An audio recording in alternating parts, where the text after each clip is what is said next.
Hello and welcome to our channel the competitive funda समस्त को स्वागत करुच्चे आम चैनल को। देखो जिला भित्तिक नियुक्ति दाबी में पुणी आंदोलन होती कौन आंदोलन होती देखा।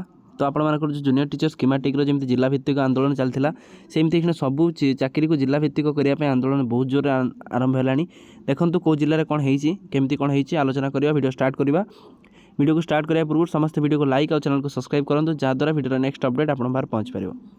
देखो जिला भित्तिक नियुक्ति दाबी में नवरंग में पुणी आंदोलन आरंभ होती मिलित क्रियानुष्ठान कमिटीर डाकरे क्रमे जिलार बेकार युवक युवती नवरंगपुर पहुंची विराट शोभा कर जिलापाल कार्यालय घेराव कर धारणार बसी प्रतिवाद जणाई। शताधिक बेकार युवक युवती उद्बोधन दे पूर्वतन सांसद प्रदीप माझी कहते जिला भित्तिक नियुक्ति को जिलावासी समर्थन करुँच किंतु सरकार यही दाबी को अति हल्कार सहित नेउछंती।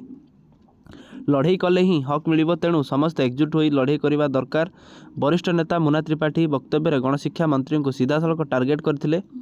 पूर्वर गणशिक्षा मंत्री यही दाबी को समर्थन करते कौटा जिला भित्तिक जोटा एक गणशिक्षा मंत्री अच्छा नित्यानंद गंडसार अच्छा मंत्री होगापर आंदोलन को भंडर करने उद्यम करुँच।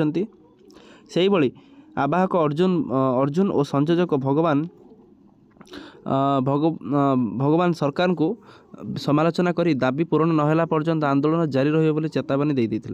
प्राय 3 घंटा धरी धारणा और प्रतिवाद चलीथिला। प्रशासन को देइथिबा दाबीपत्र अभिभक्त कोरापुट जिलार तृतीय और चतुर्थ श्रेणी सरकारी कर्मचारी निमंते जिला भित्तिक नियुक्ति प्रक्रिया लागू करा जाऊ।